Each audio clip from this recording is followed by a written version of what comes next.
This is interesting. Quote, David's letter has made me see exactly where you stand.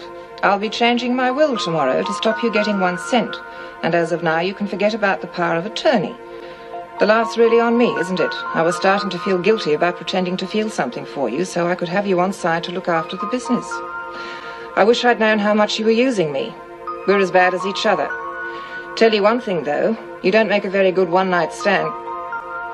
And I reckon as a woman, I'd give you a score of -10 out of 100. I don't think I need read anymore.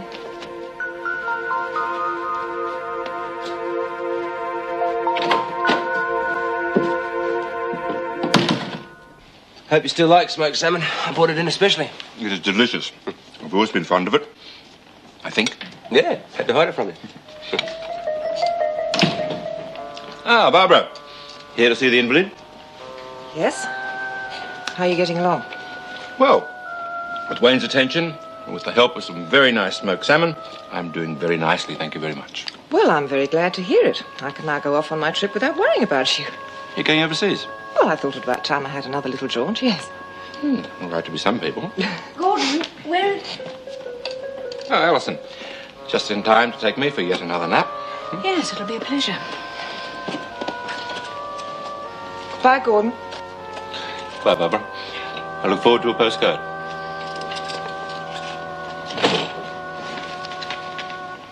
What do you think you're doing?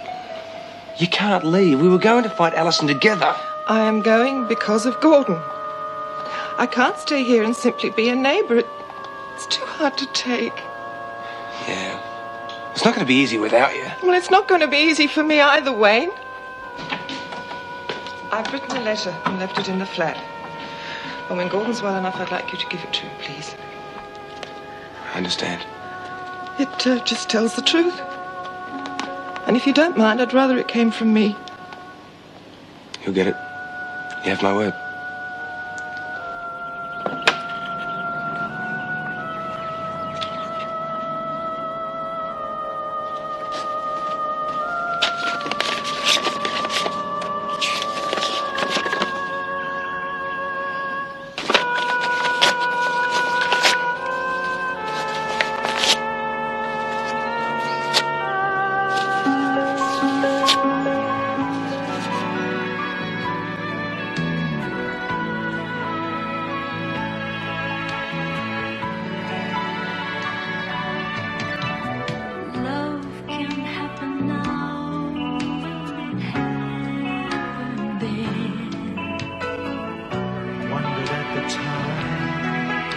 What love really